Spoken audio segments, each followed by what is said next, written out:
Hi, you're listening to the Value Cafe podcast. I'm your host, Esther Opone, aka The Value Adder. Here, I hold laid-back conversations with friends across a variety of topics as we share lessons from our personal life journeys with the ultimate aim to connect, learn, and gain value while we have fun. So, if you are in for an authentic and valuable experience, relax and enjoy the show.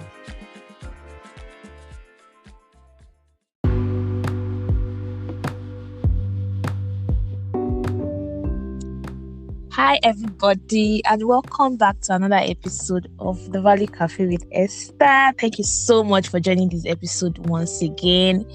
I've been getting your feedback, I've been reading your reviews, and I am so glad that you've been learning a lot and getting so much value from this podcast. Remember to keep them coming in, and remember to keep on sending your contributions, your questions, your suggestions on topics, on guests. I know, maybe just to say hi to me. I really love to hear your voice as much as I know you love to hear mine.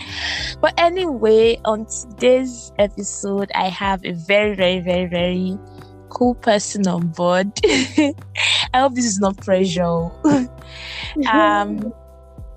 name is Olaitan. I really love pronouncing it in full because it speaks volumes. And again, I'm still going to ask her some things about her name or how she feels about it. But anyway, she is a poet, she's a published author, Jesus, and she's a mental health advocate, among so many other things. But enough of me reading her bio. Kintan, welcome to the show. Thank you very much for having me, Esther. How are you doing? I'm very fine. How are you too? Yeah, I'm pretty okay. Thank you so much for agreeing to come on.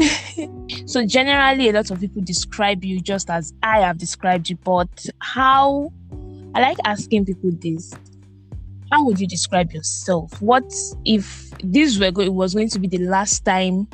Not that you're going to die or anything, but if you're going to stay off being interviewed for a while or not post anything on social media or anything, what do you want people to remember about you? Like one sentence to describe yourself. That I do a lot of things that link to just one thing. Okay. And what is that? Okay, I do write a number of things, like writing, poetry, writing articles, politics, mental health, and basically. But then everything is just linking to one particular thing. That's me. I'm just how will I put it? Different part of me makes up what Olaitan is, like who I am. Yes. So basically, all the different things that you do, they are just expressions of the myself, same person of you. That's beautiful. So, what do you love most? I said I was going to come back to your name, Olaitan. Did you always like the name, and what do you love most about it then and now? If you now love the name, okay. And does it speak to you personally? Well, I found out my name was Olaitan when I was in primary school, right? So my parents, my birth certificate is Olaitan. Oh. Mom called me Olaitan. I was like, who is behind the name? She said, that's my full name. And I embraced it. Like, I even wanted to change the name on my birth certificate. I love the name. Wow. And then it didn't stick with people because everybody has started calling me Olaitan till I got to university, and I told people my full name. I told one person that my full name is Olaitan. It was like, no, we're not going to call you Olaitan. I will be calling you Kintan. So Kintan has taken me for years. That even if I'm outside and I say, I'm Kintan, everybody knows, this Kintan, yes, I know you from somewhere, blah blah blah. So that stick with me for years now. I really love the name. The name speaks to me a lot. Like, it makes me remember who God is in my life, right? So the full meaning of Olaitan is God's wealth does not finish here. So I constantly remind myself that I am in God's world and it does not finish. And doing gists, if my friends are talking about me, trying to hype me, I used to say, they finish, they finish. So it doesn't. So, yes. Wow, that's really beautiful. I wonder why sometimes our parents don't remember to call us or tell us all our names sometimes. But I think I had a similar experience when I knew about my fourth name. I think I was at least probably I was in my 200 or 300 level. It's a native name. It's a native Delta name. Okay, or a Delta Igbo name. And I was like, oh, okay, really? So now I just embrace that and only few people actually really know it. That's I'm not saying it on this podcast. But then I actually like the vibe of the name too. And it's like, and I think, of course, as a believer too, it's just a constant reminder of God's grace and everything like that. It just never runs out. When I reached out to you, I said I wanted to discuss a number of things. I just wanted to just have a conversation with you because I read your work, I follow you on IG, and I feel like a lot of people have missed out on a certain aspect of your life before you deleted your post at some point. But it's all well and good because it's part of your own evolving process. And again, even the stuff that you put out is very beautiful, and then your published works too. So, but I said we're going to discuss unpopular opinions. Yes. Okay. So let me start from home for you. You're a writer, you're everything like that. You read a lot, obviously. So what is your most unpopular opinion about books? That you don't have to finish a book. Okay. I don't know. Maybe, God, my guilt is now lighter.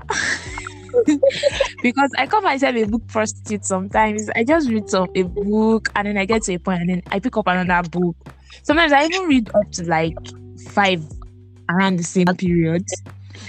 Yes. And then I'm like, God, you have to go back and read and finish all of those things. But actually, it makes sense. But why do you think that yourself? Okay, for me, especially if you've not found your niche, especially when reading, you will not enjoy reading, right? So for me, I would rather a lot of books are.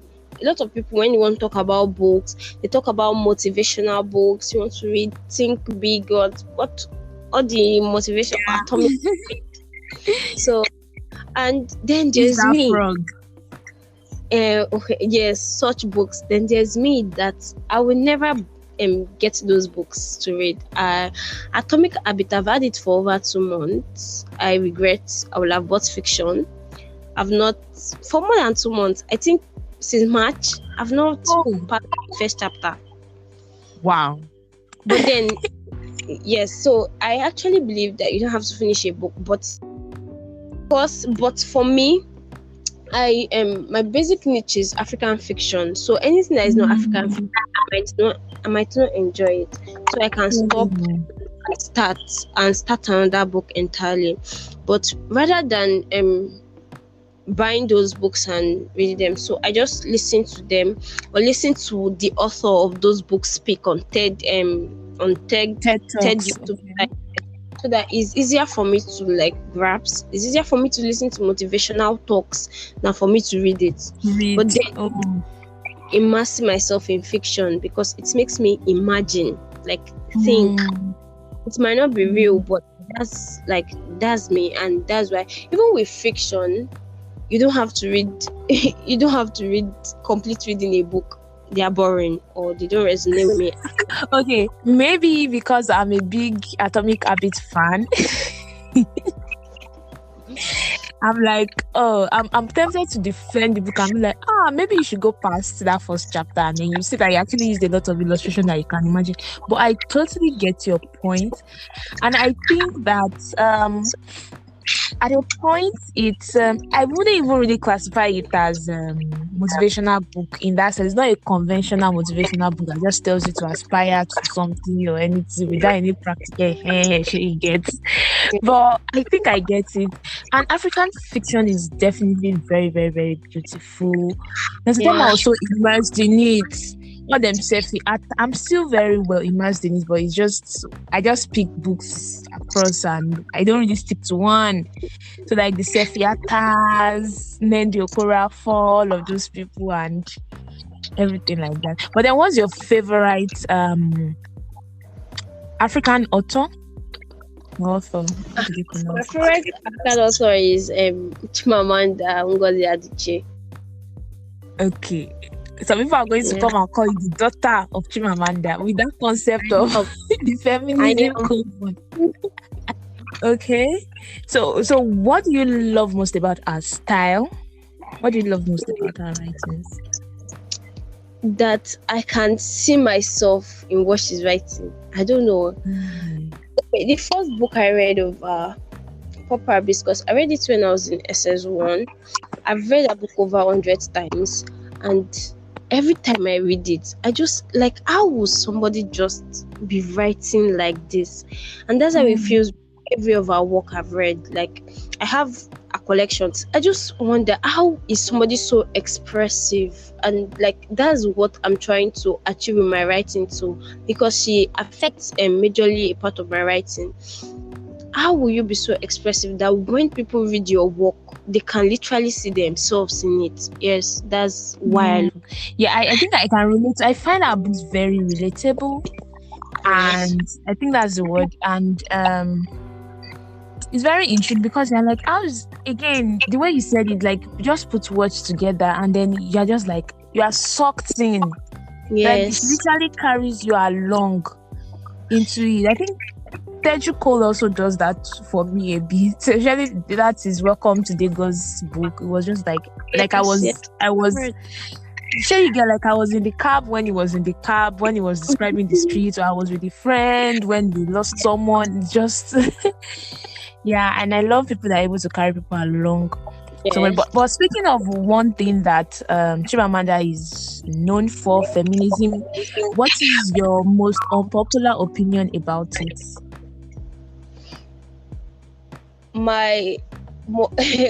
About feminism, basically, the unpopular opinion, everybody think that every feminist is an extremist, but just like every other ideology, there are always extremes. Yeah, so I believe that people can be feminists without being extremists, and people should learn to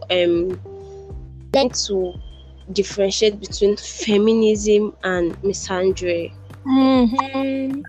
Not they are not entangled in a web. Then another thing is, although I don't even say it out, I don't like people saying putting feminism as okay, because somebody is a feminist, they don't like men. No, that's not basically it. So I just feel like feminism should be what it is, feminism. A lot of people just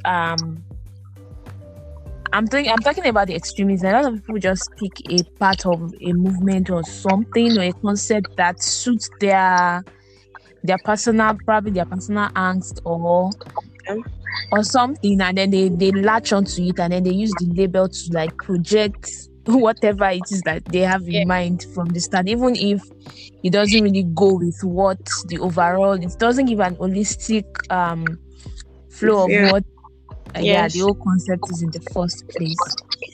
I guess everybody will be fine last. And then social media does not really make it easier. It's not a bad. Social media is always a platform. It's like generally can be used for good and evil. And some people are just easily influenced these days.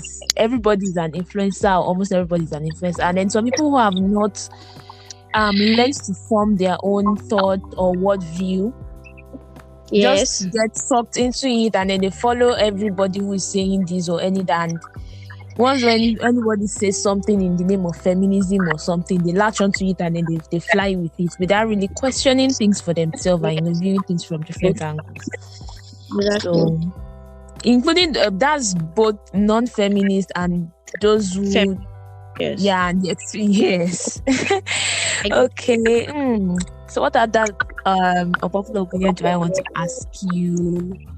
What is the most overrated thing you think as regards food? Let's come to food. seafood.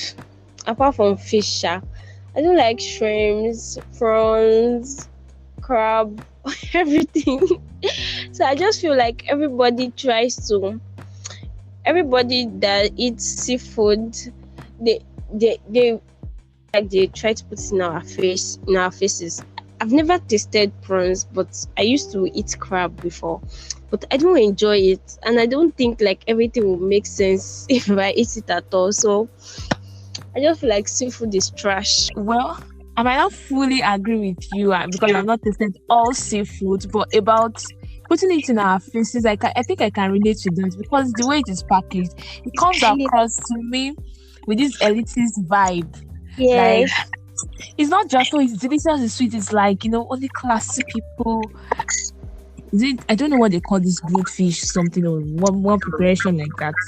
I think I heard it was on a trip and then another time, and I thought maybe it was just a one-off event, but apparently it seems that's the way it is made. I don't know what it's called, and I didn't bother to ask. It always comes to me as very burnt and very salty. So I don't even enjoy it. I don't enjoy the taste of the fish or whatever it is.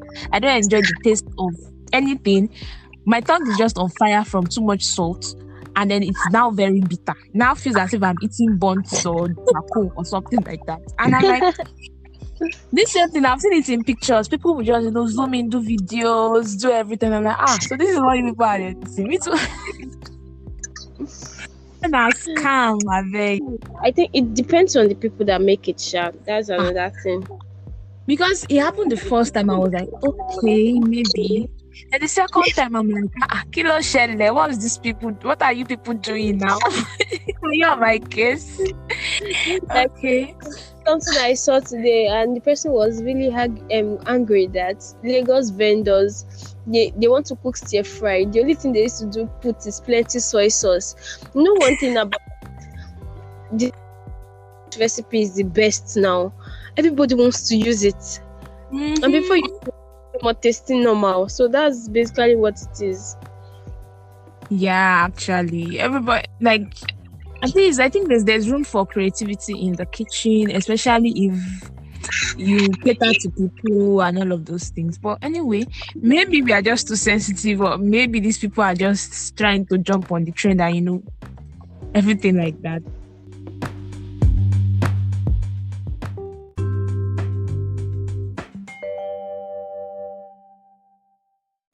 About music. Okay. Gospel music. What is one thing that everybody seems to like about it, or something like that? I think like everybody likes that gospel music put them in a soulful mode, not sorrowful, soulful. Like they are calm, they can worship in the spirit, in the mood to worship. Unlike secular music that you just have to be jumping everywhere. So I think that's what people like about gospel music. But then for me, what I like is majorly the words. Like words get to me a lot. So like correct words that when you throw at me like this, I'm already in the spirit. That's how I see gospel music, Sha. Yeah, I totally get you about the soulful part and everything, and the lyrics. Please, yes, words are really, really they just hit you.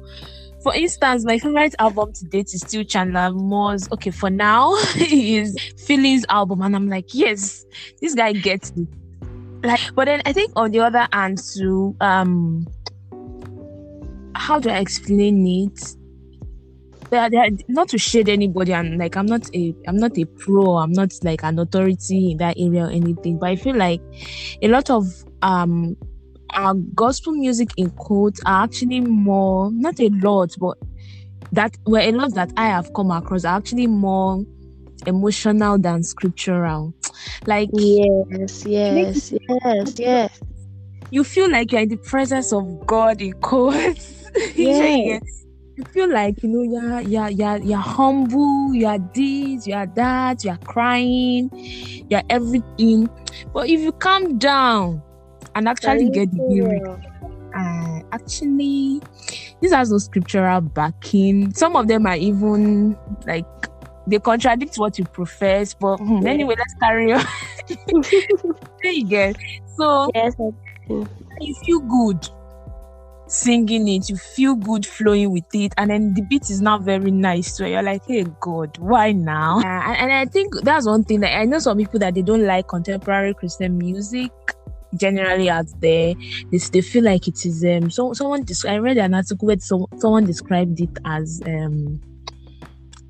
masturbatory, that it caters to our needs, our feelings at that point. Like sometimes you're not really worshiping, we are just we just want to feel like, we just want to feel good, we just want to feel like we are worshiping, feel like we're in the spirit, feel like that. So we are there with our hands raised high, with tears streaming down our faces, this and that, and we are screaming, we are I was like, oh God, you to calm down. I know he's more of a classical music person, so he was in a way shading contemporary gospel, like, oh, Onoko, what down. So your own preferences does not mean that everybody's preference is like Yeah. I recently, and the person was trying to shade how would I call it, new generation churches, right? And after I read that piece, and I'm like, no, it's the Christendom, right? When Paul wrote his letters, it's different from 1970 and it's different from 2021. So that people are going to churches and they are praying in the spirit, they are singing with loud voices, that means they are just lukewarm. Like people that are expressing their spirituality are lukewarm. I'm like, no, you can't say that kind of thing and all of that. But anyways, I totally get that. No, a lot of people feel they feel like, oh, what is new generation, new age, these churches that they're bringing something new, they're this, and I'm like, no. I don't want to say, maybe if your church was not, they will say, the old time religion, and I was like, no, it's like, I think when you get better understanding of these things, you know that. Oh yes, exactly. These are not new. The things that are being taught are in the Bible, they are scriptural. It's just that these ages has people who are, let me say, more hungry and more bold about expressing those things. The right knowledge with it being broken down and like being thought now, such that people can now key into it and be like, yes, I want to work in this, I want to express this, I want to do that. Funny enough, I was one of those people that used to look at people that were like scavashing and everything up and down, and look at me. But then I think like with knowledge or better understanding of certain knowledge, you just like, and then the person didn't have to put it out there that way, because of course the body of Christ and But then again, see how we move to church talk from our opinions. Okay. I have one more for you. Is it one more? So two more. I wanted to ask about movies. Okay. Popular opinions around movies and reality shows, especially BB Niger, which is raining now. For me, movies, I love rom-com a lot. I'm a sucker for love. So I love rom-com a lot. All the Friends, How I Met Your Mother. Sleeping Friends, it bored me. Oh, okay. So I never really looked it. I just know it. For reality shows, I don't have opinions on them. Like I naturally will believe that you can love everything, but people will always be like I've said, people will always be extremists. So I think this thing with Big Brother Ninja, they are always the fans. But then I don't watch it like that. Like this one now, I only watched the opening night. After that time, I've not even remembered that they are doing any Big Brother. You understand? But and technically, you can't even avoid it in a way, because on WhatsApp you will meet it, on Twitter you will meet it, on Instagram will still post. People on Instagram will still go and post screenshots from Twitter and make a thread. Honestly, so you cannot avoid it. But then I won't police people that are watching reality shows, because there are several others. Big Brother is just one that is popular. Yes. So like, does Blue Therapy count as a reality show? Was it? Is it? It is, yes. So I know I enjoyed. After a while, I just started skimming. So, and I think for me, I get bored easily, which is why most time I tend not to watch seasonal movies, or at least I wait a while, except those ones that are really very, very engaging. If it's very engaging, or it's like very thrilling, because after a while I just get bored. Maybe after season 2, and it has no tail or head. I'll just go and be reading the recaps online, or jump to the last, or just the very last one if it has finished already and I'm just catching up. I guess each man to his own at the end of the day. Yeah, for me, therapy was that, I don't know, I have this particular, immediately I watched the first episode, I can tell that this person, and everybody was not seeing it, and I've forgotten their names right now. I forgot the name of the other guy. Paul, Jamil. How do I still remember them? Jamil and Deborah. Yes, that Jamil was very toxic. Everybody was focusing on Deborah. When I started watching it, I was like, the first episode, I already knew that this guy was toxic, and put everybody all over the world talking about it. Till like the fourth episode, everybody was like, Jamil too is toxic. I'm like, since episode 1, everybody. So that's why I don't watch it again, because I just felt like when I tell people Jamil, they'll say it's a lie, and I cannot argue. So till they themselves, I had to stop watching it after the first episode. And they now saw it with their eyes. Everybody now calmed down.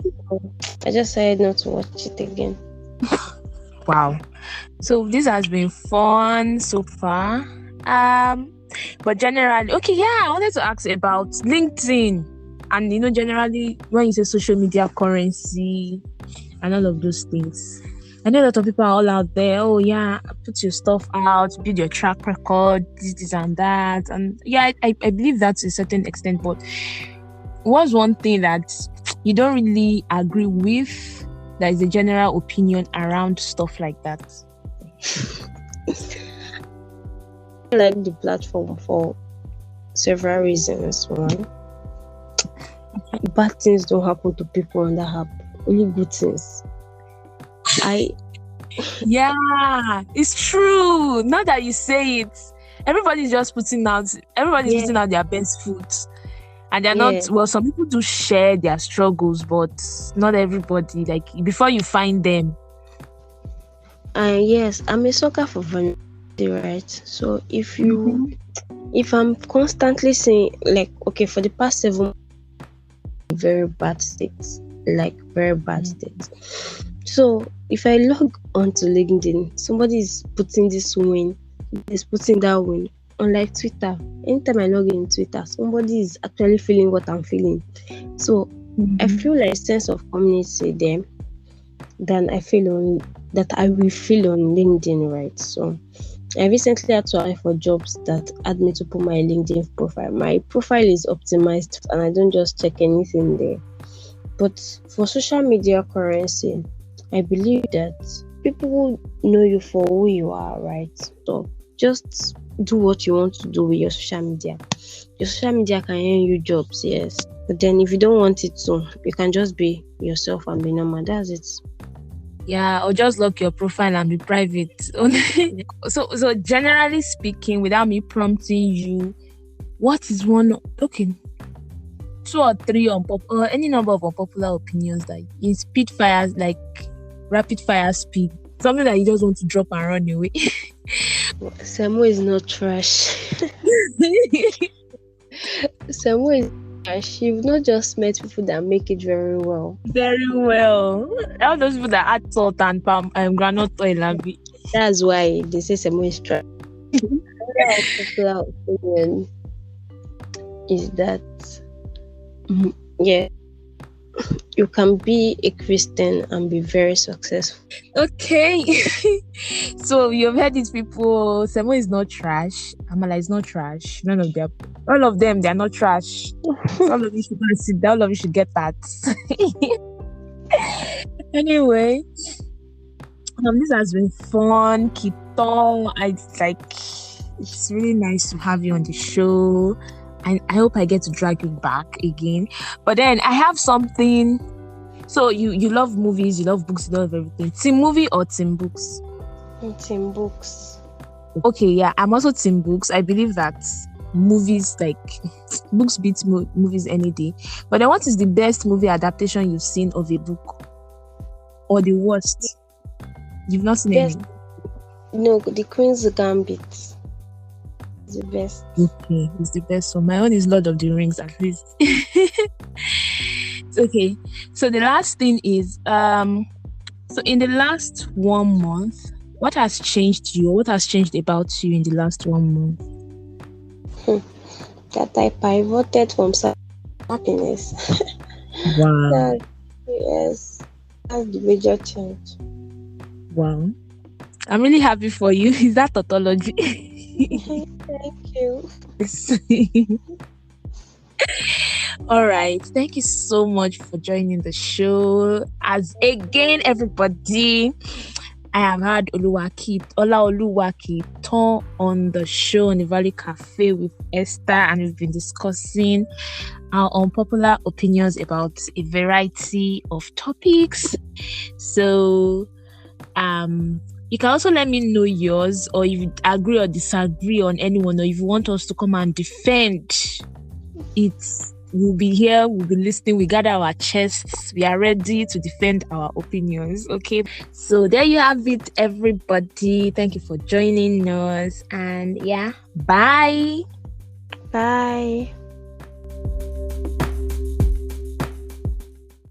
Thank you for sticking through with this episode. I hope you enjoyed it. If you gained 1 or 2 things from this, chances are your friends will too. So make sure to share and invite them to come again next time. And yes, I would really love to hear from you. So feel free to shoot me a mail at thevalleycafepod@gmail.com or send a DM at thevalleycafepod on Instagram and Twitter. You can also leave a comment or record a voice message depending on the podcast streaming platform you are using. Thank you once again. I remain your host, Esther, aka The Value Adder. See you next episode and keep adding value.